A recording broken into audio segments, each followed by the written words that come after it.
April 2012, and after a traumatic few months, the Rangers fans saw a glimmer of hope in this incredible saga.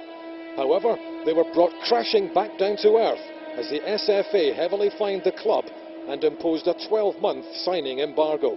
Well, plain and simply, I think it's an absolutely shocking decision, to be quite honest and frank with you. I found out the decision last night.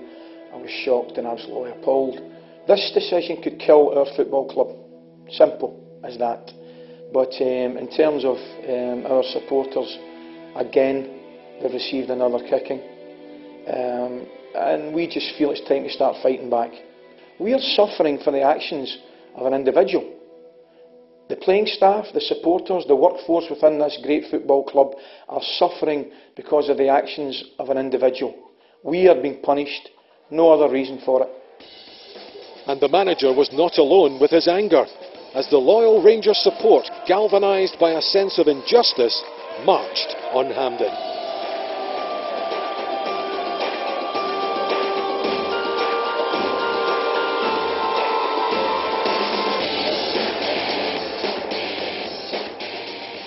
As different parties wrestled to take control of Rangers in a very public way, under the radar, one man was working quietly and diligently on his takeover plan.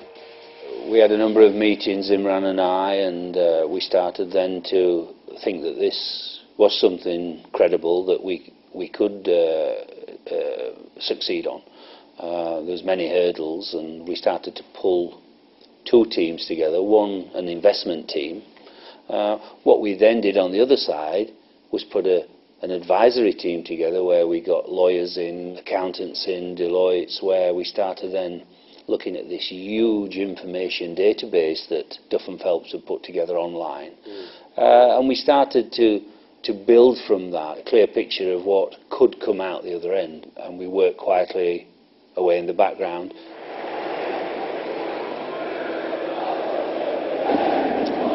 Kennedy in the director's box, a potential owner of the club, subject to what may go on in the bidding process. Up goes Aluko again! It's number 3 for Rangers! Many expected the Blue Knights consortium to be successful, but in another twist, the administrators named American businessman Bill Miller as the preferred bidder. We're delighted to announce that today we've received an unconditional bid for the business and assets of Rangers Football Club plc from Mr. Bill Miller, which has been accepted, and he is now the preferred bidder. One morning we woke up and Duff and Phelps had sold it to Bill Miller. We were obviously disappointed, and 2 days later or 3 days later, I can't remember now exactly the sort of timescale, but a very, very short time later Bill Miller withdrew. And then of course we had Blue Knights and Brian Kennedy Independent, then part of that group and other groups. So, you know, there was a constant purchaser appearing, but we decided after the Bill Miller thing came and went that we would carry on. With there being a few bidders during that time as well, you know, people would swing back and forward between favouring one bidder or the other, depending on, you know, what their plans were. You know, obviously some of them had more connection with the club than others, so naturally you would gravitate towards those people. It was a fraught period as news changed on a daily basis. No one quite knew where the story was going next. I spoke to administrators on the phone this morning, as you saw, and they are very encouraged, and they told me that they're very close again to naming a preferred bidder. I refuse to get carried away, as you can probably very well imagine, but at the same time I still remain optimistic and upbeat and very hopeful. Again, the Blue Knights seemed to be in pole position, but failed to table an acceptable bid. I'm surprised at the Blue Knights. They had umpteen opportunities, they had plenty of time to do it in chances, because there were people were coming in, billing, all of these people, and they kept falling by the wayside. So they had ample opportunity, but they didn't come up with the money that was required. You know, I know people will criticise me for not having been successful, and that's fine. I'm happy to accept that. And if I did things that were, you know, wrong or misguided, then I'm happy to accept that. So, you know, but I think hopefully most people would take the view that I only wanted the club to survive I took the view that I wanted the club to emerge through a CVA, which would really had sort of two benefits. One, it preserved the original company of 1899, I think it was, and it obviously preserved a position in the SPL and didn't lead to a NUCO situation. So I took the view at a very early stage that I wanted to go through the CVA route, and obviously formed, as you say, a consortium with a few like-minded people. The composition of that group changed a few times. Brian Kennedy came in at the end to support us as well, which was great.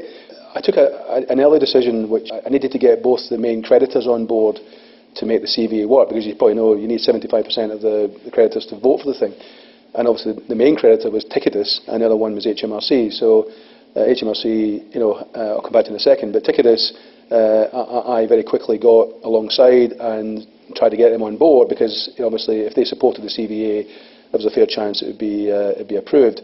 I have to say, I did find the process totally bizarre. First of all, they said from day one that HMRC would support a CVA. They were, as they put it, supportive of the club. Ultimately, HMRC did not approve the CVA, so they got that completely wrong. And then the second big point is that they said, as you know, to get the CVA approved, you also needed the consent of the shareholders, get the shares, and of course Craig White spoke for 85% of the shares. And they used expressions like Craig White's irrelevant, Craig White won't matter, we've dealt with Craig White, all these sort of things. So for 4 months I heard two things: HMRC are going to support a CVA, and Craig White, don't worry about Craig White, we'll deal with his shares, not a problem. And in both those key points, they were wrong. So I can only conclude that the problem was, I think, a Craig White related problem, is my conclusion. So that was disappointing for me personally, obviously, but that's my only explanation. They can't complain about that. They had chances. They could have taken that club. I know for a fact that Duff and Phelps would have been happy to hand it over to the Blue Knights, Paul Murray in particular, but they didn't come up with sufficient funds. And along came Charles Green, and he was under everybody's radar. Nobody had a whiff of that. And so to the 13th of May, and after months of turbulence and uncertainty, the club's administrators announced that they had clinched a deal with a consortium led by Charles Green. I think the great satisfaction I've got is that we had a team that were committed from day one and got on with the job of securing Rangers. And there was lots of meetings with advisors, with lawyers, with funders, explaining to them the business plan, telling them if they invested what we could do. Of course, all of that was building up to the 14th of May, where we were announced as the preferred bidder. We had got then an exclusivity, which gave me the comfort then that no one else could buy Rangers, and it was ours to lose, as opposed to worrying about someone else coming over the top, as it were, and pipping us to the post. I've been looking at the club on behalf of the consortium since the administrator was appointed. We haven't conducted our business in public. You haven't seen any names. My name was the first name published, which I think came out perhaps on Thursday. We've been working behind the scenes. We haven't built round rhetoric. It's been on fact, and now we want this club to go forward. It was a difficult time again. The fans didn't really know which way to turn, because you obviously thankful that Charles Green's come in and appears to be able to actually pull the club out of a very difficult situation. But by the same token, there was that uncertainty. Nobody really knew much about him. There was nobody that had any kind of link to Rangers that was involved at that time, in his investors. So yeah, it was a bit of an uncertain time again. I think the supporters, people around about the club, were naturally sceptical about Charles' intentions, about where he saw the club going, where he would take the club. Would he be another Craig White figure? Was he genuine? And I think even at that first press conference, I think the day of the St Johnstone game at McDermott Park, I think people were still unsure about this man. He spoke in his broad Yorkshire accent. He sort of laid his ambitions out for all to see. And so, with Charles Green looking on, Rangers completed a turbulent campaign with a fine win over St Johnstone. The final SPL standings would mean so little to the club, but the fans could look forward to a brighter future with some justified trepidation. Well, nobody really knew at the time.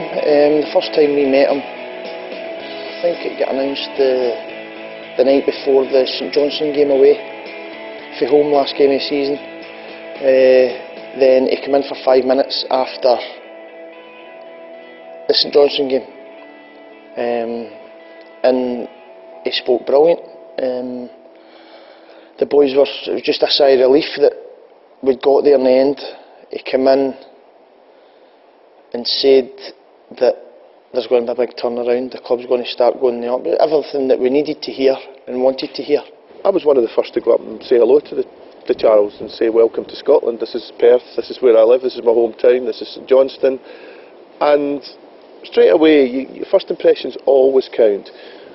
And those first impressions for me were sincere, positive, genuine, humorous. And what he's done is that he has consistently delivered what he said he's going to do. Well, it's been the longest week that I've ever endured. Progress is being made. There are huge hurdles to overcome, both from the media point of view, because there has been a lot of mistrust and there's a lot of doubt and there's a lot of scepticism, which is understandable. I'd be disappointed if fans actually wondered why we'd be interested here. It's one of the best clubs in the world, fanatical supporter base, and the testimony that they're still all here after what they've gone through is absolutely the reasons why we'd want to be here. Fairly quickly, Charles Green made it clear that he was the real deal. He did have the funds. I think Charles Green, if he's being honest, would tell you that for a long time they would be concerned about the fans because they didn't have them behind them, and they had to get the season tickets sold. And there were all sorts of other problems about where they would play, all of that stuff. But you had to get these season tickets sold.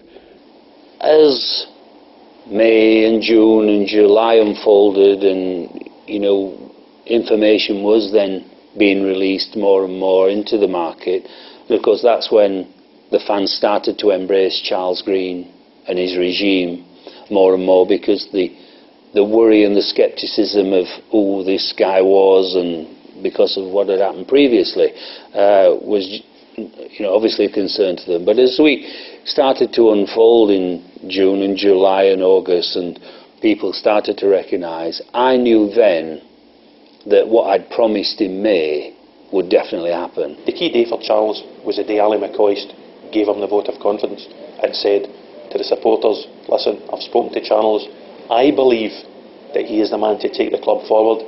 I think you guys should rally behind him. And once Charles got the backing of Ali, there was, it was a crucial turning point for him. Subsequently, of course, Walter Smith's come back onto the board. He's given him his vote of confidence as well. It was absolutely natural that everybody was going to be sceptical. That was clearly evident in what was happening and what was going on, because everybody within the club, fans included, they felt they'd been extremely let down. It was going to take a lot of time for anybody or any consortium to come in that bought the club to win the fans over. But obviously from my own point of view, I was delighted to have first and foremost an ally to go and fight our battles, which certainly I felt Charles and myself did to the best of our ability. I certainly felt encouraged by the fact that it wasn't really so much a solo fight. It was more a team effort now, and that was the initial beginnings of a partnership, and the partnership reforming, the club reforming to fight many battles, hopefully then and indeed now in the future.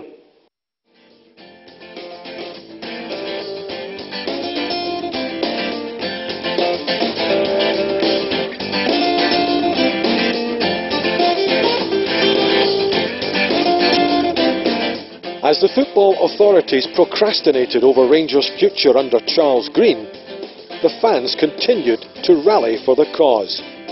And as the month of May came to an end, the future of the club seemed more settled.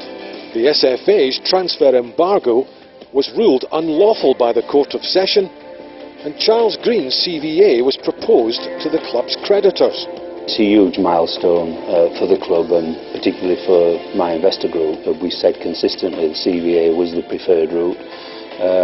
I reiterate the point that it's up to creditors to decide whether they feel that the offer Duff and Phelps has made is appropriate, but it's definitely the right way for Rangers to try and move forward.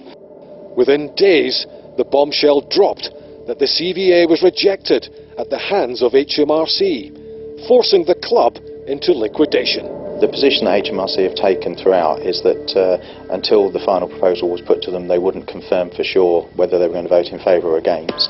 They saw a proposal in a draft format and agreed that it should be circulated. We were very hopeful that because it showed the best possible financial result for creditors that they'd vote in favour, but they've decided because of the delinquent tax debt from the past that on this occasion they were not prepared to vote in favour, so the decision was to reject the CVA on Thursday. My question was, well, you know, if this policy was a consistent policy, well, why didn't they tell us that in April, that we have a policy, and irrespective of what you do, it will be rejected? They never said that. We must be clear that the football club itself has, and the history of the football club will remain, and so Rangers Football Club will continue, albeit under a new corporate name. I think they had to go to liquidation, and HMRC at the time said this will allow Rangers to continue now debt-free and rebuild. Although that wasn't allowed to happen, and there are still people blocking that, but for their own reasons. But I think it was a bit naive of Duff and Phelps to think that a CVA would be acceptable to HMRC in this case, because too many other cases depend on it. It was a huge blow, and it did change things dramatically. And whilst corporately we didn't lose any time, what we did have to battle with then, of course, is the footballing authorities to get membership of the FA and to be member of some league, whichever league that may be. One of the most damaging consequences of the outcome was the departure of a number of key players, which devastated the squad and left Ali McCoist's pre-season plans in tatters. It's obviously been a very hard decision for, I think, all the players at Rangers at the minute. The uncertainty of what division the new company will be playing in and what league there's too much uncertainty there for me to, at this stage of my career, be kind of waiting around to see where that is. You know, I spoke at great length with my wife and my family, trying to come to the best outcome for me, and from a football point of view, I think it's best to continue my career elsewhere. Like I said, just the uncertainty. I have had in the region, I think, about 6 players turn up for pre-season training. 2 of them would be considered regulars in the SPL last year. Played more than a few games in the SPL last year, so I've got effectively 2 players that played at a regular basis in the SPL last year. That's where we are. Now, it's my job as Rangers manager, I have to rebuild. We have to rebuild. So if it's SFL3, it would give us as a club a better chance to rebuild. I think the boys that have left have obviously went on. Some had made better money. Some felt that to catch up on the money they've lost. Some felt that to keep their international careers going on, so they couldn't go down to the 3rd division. But I don't think you can forget the sacrifice they made in the first place. For those that did return, their aim was simple: to lead Rangers back to greatness.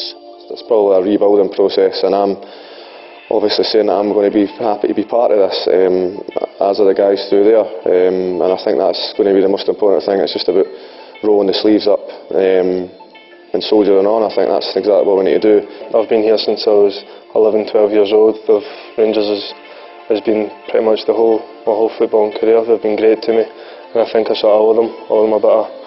I played a little bit last season, but I think I've got a lot more to give, and hopefully over the next season or 2 I can do that. I always said that I wanted to come back here, being a Rangers player, being a fan of the club. I always wanted to come back and show my support to the club because they've showed a lot towards me. It was very tough indeed. As I said, I never wanted to leave, because I love it here. I want to finish my career here. I don't want to go and play with another team. running in front of Ibrox, I couldn't go anywhere else and have the same passion or desire to play football, I think, with any other club. So there was no chance I was leaving. You know, playing a season, playing 2 or 3 seasons and being part of the history and getting the club back to the SPL was the overriding factor, you know. As I say, I think hopefully if I can be part of that squad in the next sort of few years, then, you know, that's the right decision. On the 4th of July, Rangers were rocked by another bombshell when the SPL clubs voted to keep them out of the top flight under the guise of sporting integrity. Certainly today is helpful clarity. There were obviously 3 ways it could have gone today. There could have been a yes to Newco in the SPL, there could have been an adjournment to consider it another day, or a no, and the clubs were unequivocal and overwhelmingly rejected the application for Newco into the SPL. I think they were either naive or I wouldn't say there was anything vindictive or malicious in it, the way they handled it, but I think probably the authorities, it was such a huge concern, and there was a catastrophe coming towards them, and I don't think they understood or knew what to do, because there were no real rules in place, and that's why you saw as it went along that the SFA, the SPL in particular, they seemed to be making up rules as they went along, but they didn't know what to do. They weren't equipped for it, they weren't experienced in it, a club of that. But then again, nobody thought for a minute a club of this size, this stature, with this history, could go down that pit and slip into administration and then liquidation.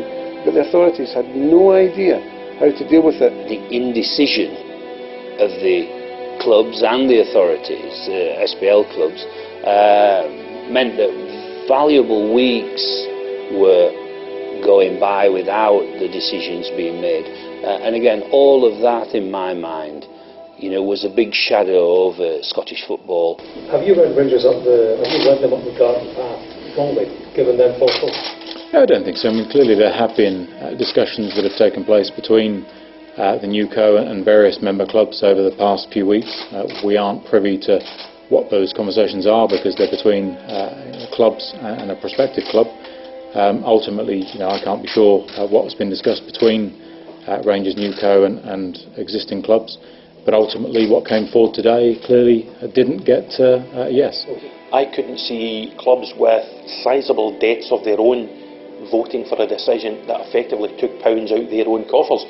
But in the height of last summer, when supporters groups were putting heavy pressure on people like Stephen Thompson at Dundee United, Stuart Milne at Aberdeen, Leanne Dempster at Motherwell, it became apparent pretty quickly that the vote not only hung in the balance but was probably going to be tipped against Rangers, and so it proved.